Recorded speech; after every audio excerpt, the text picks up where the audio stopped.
Alright, I've made progress on the old Schwinn Black Phantom build. Putting a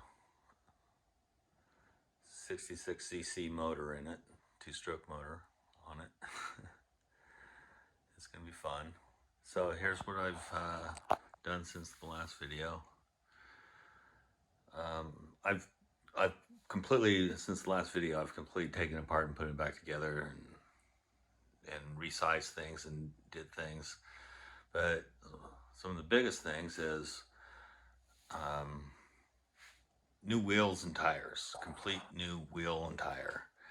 A new wheel back here, it's all black, thick 12 gauge spokes.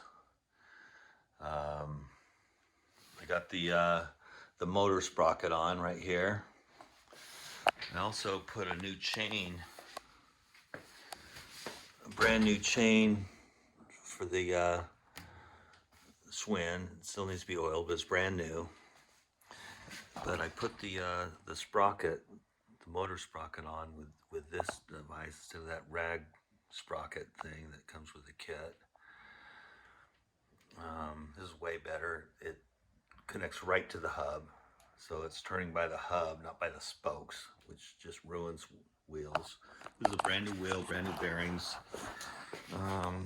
Cleaned up the fender with aluminum foil. That's the big secret. Aluminum foil is softer than chrome, and so it takes off the grime and the rust and leaves the chrome shiny. I'm not going to stay with this tensioner. I'm going to upgrade it, but it's what they gave me. The problem with these is they have a tendency, after a while, they loosen up, no matter how hard you try, and they'll pull into the spokes. And so there's better options for that. That's what I got at the time. But I shortened the chain. I measured the chain, shortened it, got around the sprocket here, got my clutch installed. Just have to wire black on black, red on red, and then bring the, it doesn't matter which one you put it on. You can put it on that one or that way, or that way. It's the kill switch.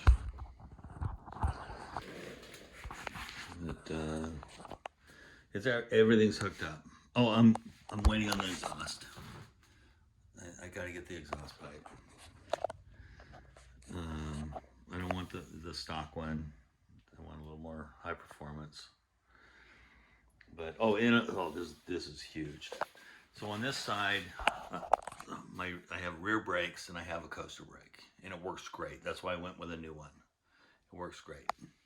But you know, I didn't want to just deal with that. This rim here is a brand new rim, and it has a hub brake.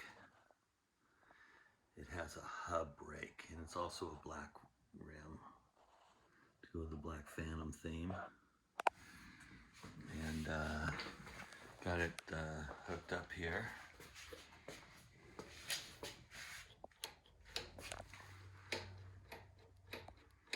And it works great. I've driven this, pedaled it around, still haven't started the motor. Still waiting on the exhaust pipe. So I'm all-wheel ride. I went with this throttle,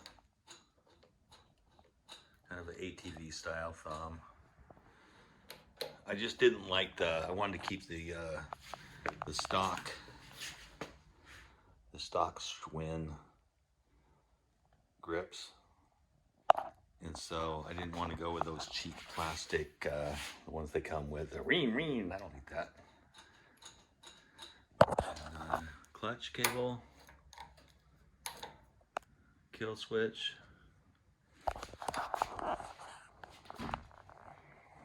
Anyway, this thing's gonna be fun. But you had to,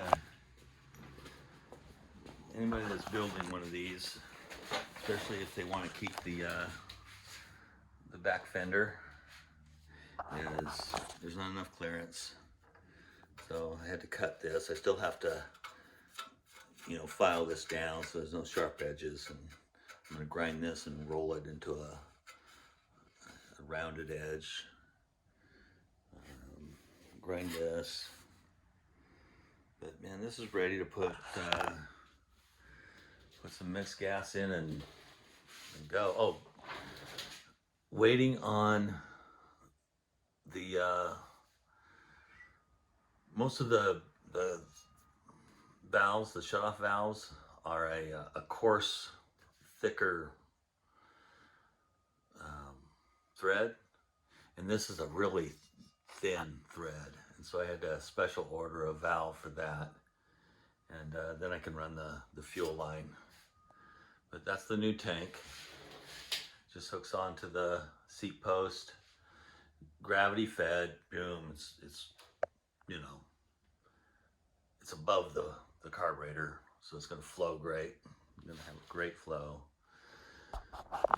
You know, kept the rack, got a little bit of a rack there, you know, enough to put a toolkit here because, you know, you got to keep a toolkit. All this stuff needs to get torqued down till, especially when you first start running them. Things are going to jiggle loose. So, but that's part of the fun. Anyway, this is my 1950 something Schwinn with a China motor.